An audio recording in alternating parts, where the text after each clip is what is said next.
बिहार वो जमीन जिसने राजनीति को नया आयाम दिया, वो मिट्टी जिसने देश को दिशा दी और आज एक बार फिर बिहार की राजनीति एक महासंग्राम के मुहाने पर खड़ी है। बिहार चुनाव की तारीखें नजदीक हैं और बिहार की 243 विधानसभा सीटों पर अगले 5 साल की तकदीर लिखने की तैयारी जोरों पर है। यह सिर्फ चुनाव नहीं है, यह है रोजगार, पलायन, शिक्षा और स्वास्थ्य जैसे अहम मुद्दों पर जनता का फैसला।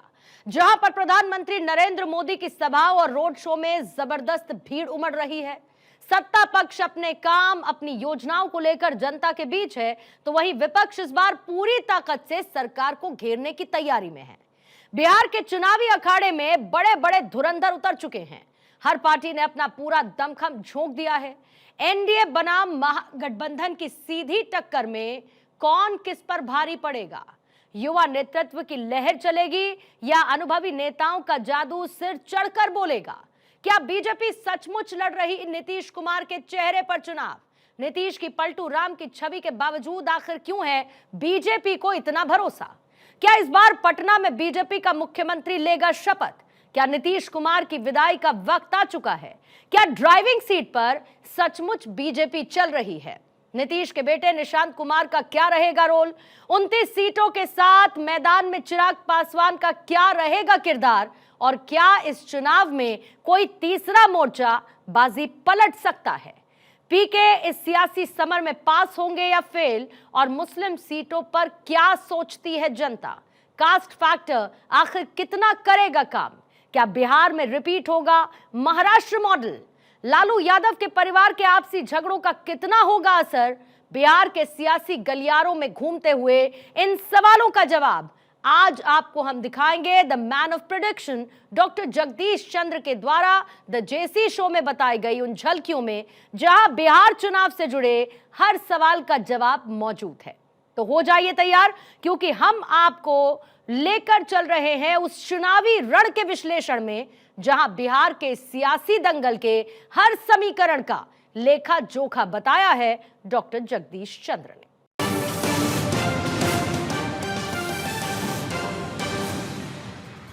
सर, क्या ये सच है कि इस चुनाव में ड्राइविंग सीट पर अगर कोई है तो वो बीजेपी है? ऑफ कोर्स, पटना पिछली बार जब गया तो मैंने देखा कि नीतीश सरकार का जो पिछले 2 साल से रिमोट कंट्रोल है वो दिल्ली और पटना में जो है वो बीजेपी के पास है। जितने फैसले 2 साल में महत्वपूर्ण फैसले हुए हैं नीतीश कुमार के, उनमें सब भाजपा की आपको जो है ना साफ छाप दिखाई देती है। नीतीश कुमार के जो 2 मोस्ट ट्रस्टेड पर्सन हैं, ललन सिंह और संजय झा, वो अमित शाह के शरण में दिल्ली में आए दिन वहीं रहते हैं। शुरू में ऐसा लगता था कि जेडीयू ड्राइविंग सीट पे है। उस समय क्या है, उस समय भी आपका जो है बीजेपी ये ड्राइविंग सीट पे थी, लेकिन लगता ऐसा था कि वो ड्राइविंग सीट पे हैं, दूसरी पार्टी जो है। अब उन्होंने उस भ्रम को, उस पर्दे को हटा दिया है और ऐसा लग गया है। अब देखिए, पिछले दिनों प्रधानमंत्री ने राज्य सरकार की एक योजना का श्री गणेश किया वहाँ पे, दैट वे है, तो थोड़ा सा लीक से हटके था। तो क्लियर मैसेज है उसका कि पटना की कमान पूरे तौर पर नीतीश कुमार सरकार की कमान, दैट वे जो है, और रिमोट कंट्रोल जो है वो भाजपा के पास है। दिल्ली में है, पटना में है, दोनों लेवल पे वो एग्जीक्यूट हो रहा है। सर, लालू एंड फैमिली में एक नाम का जिक्र बड़ा होता है, संजय यादव। क्या अभी भी तेजस्वी कैंप में उनका रुतबा है बरकरार? बिल्कुल है। एक्स्ट्रा कॉन्स्टिट्यूशनल लोग जो जीवन में एक बार प्रवेश कर जाते हैं बहुत मुश्किल से बाहर जाते हैं, तो इज़ नॉट एन एक्सेप्शन जो है, तो प्रभाव है उनका। और परिवार वाले रोते रहते हैं दूसरे सब आसपास के लोग कि सारा इन्होंने कब्जा कर लिया और सारा प्लान कर लिया है, और वो उनको समझाते रहते हैं उनको कि ये प्रशांत किशोर से दूर रहो, इससे दूर रहो, उससे दूर रहो। हर आदमी अपना गणित होता है ये, तो ये फैक्ट है। अब कोई तो गुण होगा उसके अंदर कि तेजस्वी यादव से गले लगाए हुए इतने टाइम से। बहरहाल आपका सवाल सही है कि continues to be power centre in Tejashwi camp. Sir, caste समीकरण और मुफ्त की स्कीम्स के बीच में प्रधानमंत्री नरेंद्र मोदी ने एक second generation reform, GST reform लागू किया है। सर, सवाल यह है कि इस जीएसटी रिफॉर्म, क्योंकि ये घर घर में इम्पैक्ट कर रहा है, तो क्या चुनाव में इसका इम्पैक्ट दिखेगा? एब्सोल्युटली 100% दिखेगा। बिहार कास्ट ओरिएंटेड है, सब कुछ है, इवन देन मेरिट काउंट्स। और अगर पैकेज है मान लो 4 लोगों का या महिलाओं का ही पैकेज है मान लो, और मैं कहता हूँ 70% महिलाएं जा रही हैं एक मुश्त वोट देने इनको, बीजेपी और इनको जो है, तो अब मान लीजिए 5% इसके भी आप ऐड कर लीजिए जीएसटी के अंदर। उसके अंदर 2.5 लाख करोड़ का है रिलीफ जिसे कहते हैं, और जहाँ 12% टैक्स था वो 5% टैक्स आ गया है। और कहाँ आया है, जिन चीज़ों पे आया है आपके घर में अगर 10 चीज़ें आती हैं तो 99% चीज़ों पे वो रिलीफ लागू होता है आज जो है, तो हर आदमी प्रभावित हुआ, चाहे 100 रुपये सही, लेकिन बिहार के आदमी के लिए और कोई भी आदमी पैसा सबको अच्छा लगता है, दैट वे जो है। अब टिकट जा रहे हैं, यहाँ से जयपुर जा रहे हैं, मान लो 300 रुपये लगते हैं, 200 रुपये लग रहे हैं, तो अच्छा लगेगा, 100 रुपये मुझे भी अच्छा लगेगा कि हाँ यार अच्छा है, फील गुड फैक्टर जैसे कहते हैं, अच्छा इम्पैक्ट। अमित शाह ने कहा कि बिहार में 4 बार दीपावली मनेगी, इसका मतलब क्या है? हाँ, उत्साह में कहा उन्होंने, जैसे प्रधानमंत्री ने कहा कि 2 बार दीपावली है, ठीक। उन्होंने कहा एक तो जीएसटी की दीपावली थी नवरात्र के पहले दिन, और एक ये दीपावली हम 160 सीट से जीते करेंगे, दिवाली मनाएंगे इसको। 160 का पीएम ने नहीं कहा, लेकिन भी जीतेगी सरकार, एनडीए जीतेगा। और वहाँ पे अमित शाह ने कहा था कि पहली तो राम मंदिर की दीपावली अयोध्या की थी, जेन्युइनली पूरे देश ने मनाई उसको। दूसरा 75 लाख महिलाओं को जो पैसा ट्रांसफ़र किया नरेंद्र मोदी ने बिहार में, वो थी। तीसरा फिर उन्होंने कहा कि ये जीएसटी था, खुशी थी। और चौथा बोले 160 सीट हम जीत के आएंगे तो दिवाली मनाएंगे। तो let's hope and we all good luck and good wishes to this thought. Sir, प्रधानमंत्री नरेंद्र मोदी के अलावा गृह मंत्री अमित शाह और इसी के साथ साथ जेपी नड्डा भी बिहार चुनाव में काफ़ी एक्टिव नजर आ रहे हैं, इसके बारे में आप क्या कहेंगे? बिल्कुल ठीक कह रही हैं आप, बिल्कुल एक्टिव नजर आ रहे हैं। प्राइम मिनिस्टर तो कह रहे हैं face of the campaign, that way जो है 8 बार तब तक जा चुके हैं। अमित शाह भी 8 बार जा चुके हैं, जेपी नड्डा 6 बार जा चुके हैं, और ये क्रम जारी रहेगा। एक्चुअली क्या नहीं, ये एक तरह से चुनाव की दृष्टि से एक बड़ी वीआईपी त्रिमूर्ति है। ये प्रधानमंत्री हैं, मतलब नरेंद्र मोदी हैं, अमित शाह हैं, जेपी नड्डा हैं। अपने अपने रिक्वायरमेंट के हिसाब से सब जगह जाते हैं, लेकिन इस समय जो लीडरशिप है बीजेपी की, जो शीर्ष लीडरशिप है, जो इन तीनों से जानी जाती है, वो बहुत ही एक अच्छा कोऑर्डिनेशन है, अच्छा जिसे कहना चाहिए तालमेल है, सामंजस्य है। और तीनों की विचारधारा और तीनों का जो वेवलेंथ है, थिंकिंग है, जो कहना चाहिए, वो सारा का सारा बिल्कुल जिसे कहना चाहिए एक जैसा है, पॉजिटिव है। और सबसे बड़ी बात है कि जो परसेप्शन है मार्केट में, वो बहुत अच्छा है इस अलायंस के बारे में, तीनों के वर्किंग के बारे में जो है।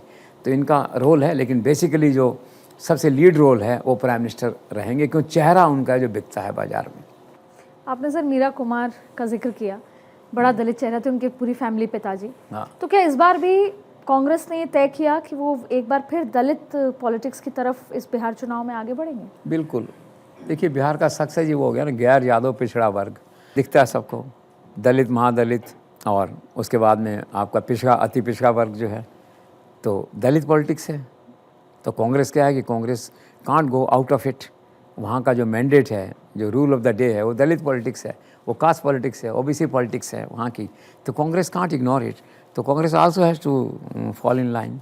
सर, वहीं कर्पूरी ठाकुर को भारत रत्न देना, उनके नाम पर यूनिवर्सिटी खोल देने जैसा फैसला आप कैसे देखते हैं? ठीक है, लोकल प्रतिभाओं का सम्मान है, और ये तो चुनाव से काफ़ी पहले ही हो गया था, दैट वे जो है, और बिल्कुल मेरिट पे फैसला हुआ है। कर्पूरी ठाकुर का एक नाम है बिहार में, सोशल आंदोलन के जो सूत्रधार थे, और बड़े सम्मान और आदर की निगाहों से उसमें उनको देखा जाता है।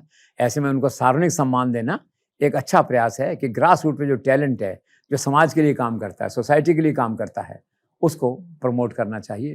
तो प्रधानमंत्री ने उसी दिशा में यह कदम उठाया और इसकी सराहना हुई बिहार में। सर, अब बिहार में तो हो गया, क्या अब आगे चुनाव आयोग बंगाल में भी एसआईआर की एक्सरसाइज को लागू करेगा? ऑफ कोर्स 2 नवंबर से प्रोसेस चालू हो रहा है वहाँ पे। अब इससे क्या कन्फ्रंटेशन बढ़ेगा थोड़ा वहाँ, पर what to do, there is no other alternative. Supreme court decide कर चुका है, मोर और लेस डिसाइड कर चुका है, थोड़ा बहुत है वो डिसाइड हो जाएगा। और अभी तक का इंडिकेशन ये क्लियर है कि जो सारा प्रोसेस था वो लेजिटिमेट था, कहीं इसमें कोई मेजर इरेगुलरिटी नहीं थी।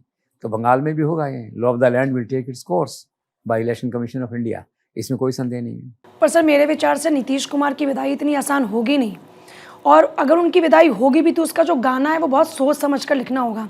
आपको क्या लगता है? ठीक है, उनकी विदाई का जो गीत है वो सोच समझ के लिखना पड़ेगा, मैं आपकी इस बात को मानता हूँ। देखो 100% तो कोई भी असेसमेंट करेक्ट नहीं होता। हमारा बेसिक आकलन ये है कि there will be new chief minister in Patna, BJP chief minister in Patna, and rather new chief minister other than Nitish Kumar, यो मानिए इसको, ऑन 14th। अब विदाई की कहानी मुश्किल तो है, कभी तक का इतिहास से रहा है कि जब भी इनकी कुर्सी के जाने का वक्त आया तो उन्हें पलटी खाई, कुर्सी को नहीं जाने दिया वहाँ से जो है। तो इस बार उनके मन में कुछ न कुछ ऐसा चल रहा होगा कि ऐसा वक्त आएगा। वो यही सिद्ध करता है कि किसी भी सूरत में कुर्सी को छोड़ने वाले नहीं हैं। इसलिए आपके मन में सवाल उठा है, ये सारे जो इंडिकेशंस हैं, विजिबल इंडिकेशंस जिनमें वो जा रहे हैं, इसके बावजूद आपका मन ये कहता है कि उसके बैकग्राउंड को देखते हुए, उनके ट्रैक रिकॉर्ड को देखते हुए, सत्ता में बने रहने के उसको उनका जो एफर्ट है उसको देखते हुए, तो निश्चित तौर पे नहीं कहा जा सकता कि विदा होने वाले हैं। So let's see on 14th। Sir, मुख्यमंत्री के उम्मीदवार के तौर पर तेजस्वी यादव के सामने अब सबसे बड़ी चुनौती क्या देखते हैं? चुनौती यही है, ये सिद्ध करना जनता को, I am different than my father. मेरे टाइम में कोई जंगल राज नहीं होगा, मेरे टाइम में कोई स्कैंडल्स नहीं होगा, कोई करप्शन नहीं होगा। I will be fair and honest chief minister एक होता। तो चुनौती ये है, जनता को कैसे भरोसा दिलाएं कि मैं लालू प्रसाद का वो बेटा नहीं हूँ, उनके संस्कारों पे चलने वाला। मेरे संस्कार डिफरेंट है, मैं उनका पुत्र हूँ, पर मेरी लीगेसी डिफरेंट है, मेरा जो वैल्यू सिस्टम वो डिफरेंट है। उनको यकीन दिलाना पड़ेगा जनता को। लेकिन वही बात है, बिहार में चूँकि कास्ट ओरिएंटेड है, इतनी मेरिट की बातें चलती नहीं हैं दैट वे जो है। तो चुनौती तो है, लेकिन जनता के दिमाग में ये कोई बहुत बहुत बड़ा कोई फैक्टर ऐसा हो कि जिन्होंने जंगल राज मान के उसको वोट नहीं देना, उनको तो नहीं देना है, लालू को, तेजस्वी को। जिन्होंने कास्ट बेसिस पे वोट डालना है वो तो डालेंगे अपना वोट जो है, बट बाय एंड लार्ज जो सिचुएशन है वो यही है। सर, भारतीय जनता पार्टी के लिए तो उसका कार्यकर्ता जो ज़मीन पर है हर जगह, वो बहुत ताकत है उनकी। और 15 अक्टूबर को प्रधानमंत्री नरेंद्र मोदी ने एक बार वो नारा दिया कि मेरा बूथ बहुत मजबूत करके एक नारा दिया है, मेरा बूथ सबसे मजबूत। सर, इसका कितना इम्पैक्ट होगा? कार्यकर्ता मोबिलाइज होगा इससे? कोई देखो, एक तो नरेंद्र मोदी में जादू है, आप देखते हैं कुछ ही बोलते हैं, कुछ भी करते हैं, पॉपुलर हो जाता है, नारा बन जाता है, वो जो है दैट पे अट्रैक्ट करते हैं। अब नमो ऐप पे कल उन्होंने जो है एक संवाद कर लिया इस तरह का डायलॉग जो है, और ये कहा बिल्कुल जो आप कह रही हैं कि मेरा बूथ सबसे, उनका फोकस आजकल वही है कि बूथ को मजबूत करो। अमित शाह का फोकस भी यही था, नड्डा का फोकस भी यही था कि बूथ को मजबूत करो, ये कहा उन्होंने। और फिर साथ में और भी आगे बढ़ के उन्होंने कहा कि विद इन एनडीए जो कोऑर्डिनेशन के इश्यूज़ हैं बूथ लेवल पे, उसको सॉर्ट आउट करो। Booth is the root cause of success और फेलियर, ये उनका कहना है जो है। और फिर उन्होंने कहा कि एकजुट भारत, एकजुट इंडिया, मतलब वो तो फिर उसी का एक्सटेंशन है। फिर ये भी कहा कि दिवाली 2 बार आ गई, इस बार जीएसटी की दिवाली आ गई, दूसरी दिवाली आ गई, वो तो एक उसका एक्सटेंडेड पार्ट है। लेकिन एक अच्छा नारा था, चुनाव के समय एक नया नारा दिया उन्होंने, कार्यकर्ताओं प्रभावित करेगा, कार्यकर्ताओं को बूथ की ओर जाने की प्रेरणा देगा, and that is success story.